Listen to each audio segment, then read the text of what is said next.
Miss world అందాల పోటీల వ్యతిరేక వేదిక ఆధ్వర్యంలో నిర్వహించిన రౌండ్ టేబుల్ సమావేశంలో సిఎంఎస్ అనుభవాలు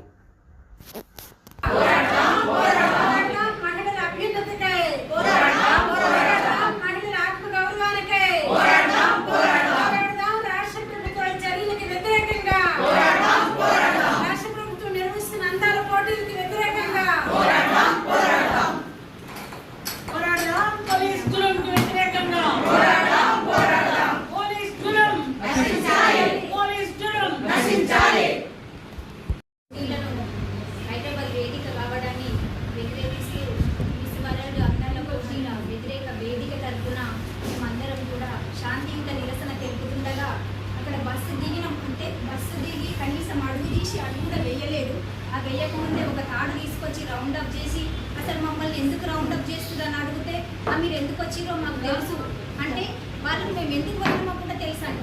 మేము అసలు ఎందుకు వచ్చినాం అనేది కూడా వాళ్ళు మీరు ఎందుకు వచ్చినా మాకు తెలుసు అని చెప్పేసి ఆ తాడుతో రౌండ్ అప్ చేసి ఒక 30 మంది పోలీసు వాళ్ళు వచ్చి మమ్మల్ని ఈడ్చుకుంటూ వ్యాన్ ఎక్కించడం కూడా జరిగింది. అంటే వ్యాన్ ఎక్కిపోయిన తర్వాత ఎక్కడికి తీసుకెళ్తున్నారంటే నార్సింగ్ పోలీస్ స్టేషన్ అని చెప్పారు. తర్వాత మధ్యలోకి వెళ్ళిన తర్వాత అసలు ఎక్కడ పోతున్నాం, అసలు నార్సింగ్ కాదు కదా, ఇక్కడ తీసుకెళ్తున్నారు ఏంటి అని అడిగినప్పుడు మీరు ఇక్కడ కాదు రాజేంద్ర నగర్ పోలీస్ స్టేషన్ తీసుకెళ్తున్నాం అని అన్నారు. ఇక్కడికి వెళ్ళిన తర్వాత 7 అవుతుంది, కనీసం మంచినీళ్ళు లేవు, టీ లేదు. మేము అడిగాం మంచినీళ్ళు ఇవ్వండి, టీ ఇవ్వండి అంటే అక్కడ ఉన్నాయి తాగండి అని అన్నారు. కనీసం స్నాక్స్ ఒక అక్క సూర్యాపేట నుంచి వచ్చింది పిఓడబ్ల్యూ, అక్కకు ఆకలి అవుతుంది కనీసం స్నాక్స్ టీ అన్న ఇవ్వండి సార్ అని చెప్పేసి అడిగినప్పుడు 8-8:30 గంటలకు అప్పుడు టీ తీసుకొచ్చారు. అది కొంచెం తీసుకొచ్చారు. అయినా కూడా ఎంతో బతిలాడితే అది తీసుకురావడం కూడా జరిగింది. అంటే ఈ రోజు ఆత్మగౌరవం అంటే ఒక సాంప్రదాయకంగా ఒక సంస్కృతి పరంగా ఉన్నటువంటి మహిళలు, భారతదేశంలో ఉన్నటువంటి మహిళలను కించపరిచే విధంగా ఈ అందాల పోటీలను వ్యతిరేకిస్తున్నాం. మేము ఈ అందాల పోటీలను రేవంత్ రెడ్డి గారు ఇక్కడ 200 కోట్లు పెట్టి ఖర్చు చేయడాన్ని తీవ్రంగా ఖండిస్తున్నాం. ఎందుకంటే ఈరోజు మహిళలు ఖచ్చితంగా మేము పుట్టినప్పటి నుంచి అందంగానే ఉన్నాం, అన్ని రకాల వస్తువులు ధరిస్తూనే ఉన్నాం. కానీ ఈరోజు కొలతల ప్రకారంగా ఉండాలనంటే పేద పిల్లలు మానసికంగా కుంగిపోయేటటువంటి పరిస్థితిని తీసుకొస్తున్న రేవంత్ రెడ్డిని మేము ఖండిస్తూ ఉన్నాం. ఎందుకంటే ఈరోజు రేవంత్ రెడ్డి పాలన అనేది 4 గ్యారంటీలు అని చెప్పి ఇంతవరకు అక్కవారు చెప్పుకొచ్చారు. ఆ గ్యారంటీలలో ఏ ఒక్కటి కూడా అమలు పరచకుండా ఎంతో అభివృద్ధి చేయాల్సినటువంటి తెలంగాణలో ఇప్పుడు ఈ అందాల పోటీలు జరుగుతున్న అభివృద్ధి అవుతుంది అనేది అప్రజాస్వామికమని నేను సిఎంఎస్ తరఫున తెలియజేస్తాను. 72వ మిస్ వరల్డ్ పోటీలను వ్యతిరేకిస్తూ ఫిబ్రవరి 27న మేము ఐక్యవేదిక ఏర్పడి అనేక కార్యక్రమాలు నిర్వహించాము. ఆ కార్యక్రమాల్లో అందాల పోటీ పట్ల మాకున్నటువంటి అవగాహన ప్రభుత్వం ఏదైతే భావిస్తుందో అది పూర్తిగా విరుద్ధము. ఈ దేశ ప్రజలకు కానీ ఈ రాష్ట్ర ప్రజలకు కానీ ఏ విధంగా కూడా ఉపయోగకరమైనటువంటిది కాదు. మహిళలను కించపరిచేటువంటిది అట్టనగ్నంగా మార్కెట్లో అంగడి సరుకులాగా నిలబెట్టినట్టు అయినామని మేము ర్యాలీలో కానీ కలెక్టర్లకు మెమోరాండం ఇచ్చినప్పుడు కానీ ప్రతి సందర్భంలో 2 నెలలుగా మేము దరిదాపు మా భావ ప్రకటనను ప్రభుత్వానికి తెలియజేసినాం. ఎక్కడ కూడా స్పందించకుండా అసలు బేఖాతరు చేసి చెత్తబుట్టలో పడేసి మమ్మల్ని నిర్లక్ష్యం చేసి మమ్మల్ని ఇన్ని మహిళా సంఘాలు మొత్తంగా దేశ రాష్ట్ర మహిళలకు ఏం జరిగినా కూడా ముందెళ్ళి నిలబడేది మహిళా సంఘాలే. అక్కడ మహిళలు గుర్తొచ్చేది వీళ్ళు మాత్రమే. అట్లాంటివి మహిళలకు ఉపయోగపడుతుందనేటువంటి అందాల పోటీలు నిర్వహిస్తూ ఆ మహిళలకు తరపున ప్రాతినిధ్యం వహిస్తూ పోరాడుతున్నటువంటి మహిళల యొక్క ఆకాంక్షను వాళ్ళ యొక్క అభిప్రాయాన్ని తీసుకోకుండా నిర్వహించుకున్నారు. ఈ దేశంలో రాజ్యాంగబద్ధంగా ప్రజాస్వామికంగా రాజ్యాంగ చట్రంలో నుండే మేము ఇవి అడుగుతా ఉన్నాం.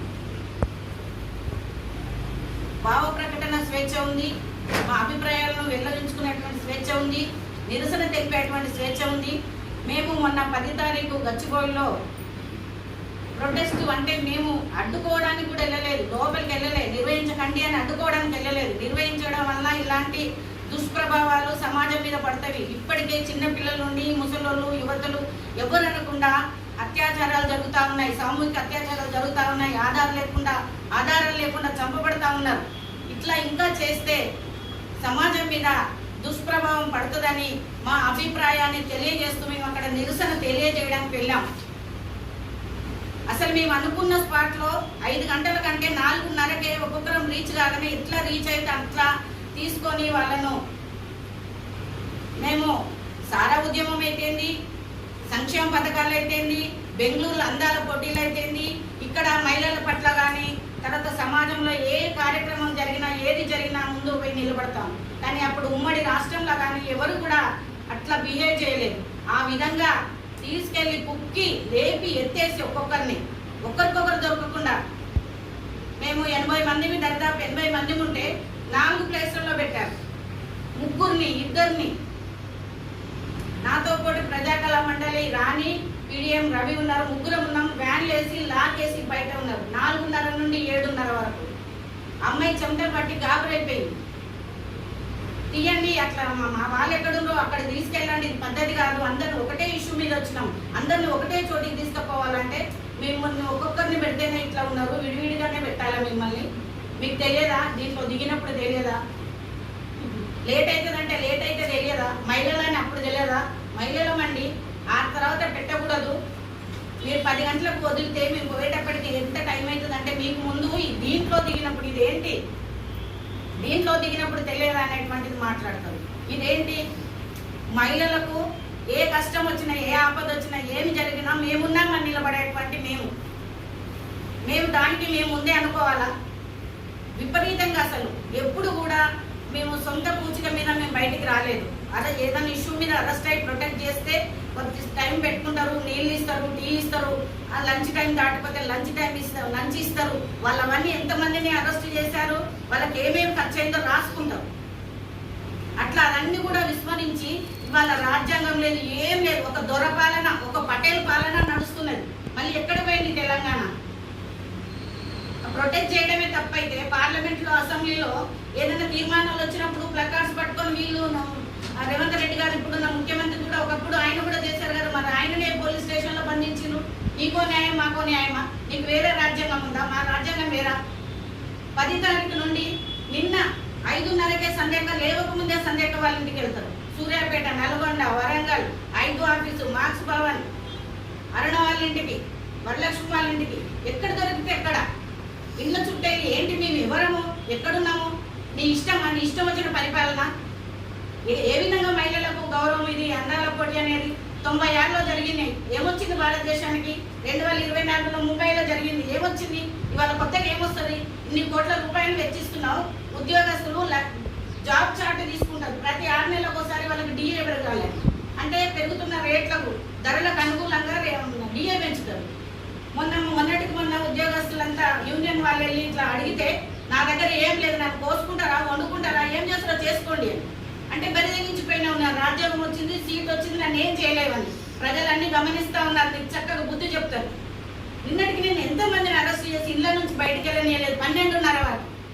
ఇట్లా చేసి అందాల రానులనేమో మొత్తం తెలంగాణ అంతా తిప్పుతూ మమ్మల్ని ఏమో బంధిస్తున్నావు.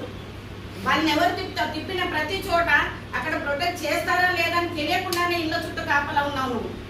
ఎంత భయభ్రాంతులకు గురి చేయడం. ఒక మహిళలు ఇవాళ ఉద్యమాలలోకి రావడము, ప్రశ్నించడం, బయటికి వెళ్ళడమే చాలా కష్టం. ఇట్లాంటి రోజుల్లో మా ఇళ్ళ చుట్టూ సొంత ఇల్లు కానీ కిరాయిలు కానీ బీభోత్సవం భయంకరమైనటువంటి వాతావరణం సృష్టించడం అంటే మళ్ళీ మహిళల్ని వెనకకు నెట్టడమే. ఇది మీరు తెలంగాణ అంతా తిప్పినట్టయితే ఎక్కడికి వెళ్ళినా కూడా మా అభిప్రాయాన్ని మేము తెలియపరుస్తాం. నీ ఇష్టం వచ్చి చేయడానికి ఇది నీ సొంత ఇంటిది కాదు. రాజ్యాంగం ఉంది, రాజ్యం ఉంది, పాలన ఉంది, దానికి ఒక పద్ధతి ప్రకారం ఉంది. దాంట్లో భాగంగానే మేము నిరసనలు తెలియజేసే రైట్ మాకుంది. మీరు ఖచ్చితంగా అరెస్టులు మానాలే. ఇంటి చుట్టూ మరి పెట్టడము, కాపలా ఉండడము ఇది సరి అయిన పద్ధతి కాదని హెచ్చరిస్తున్నాం.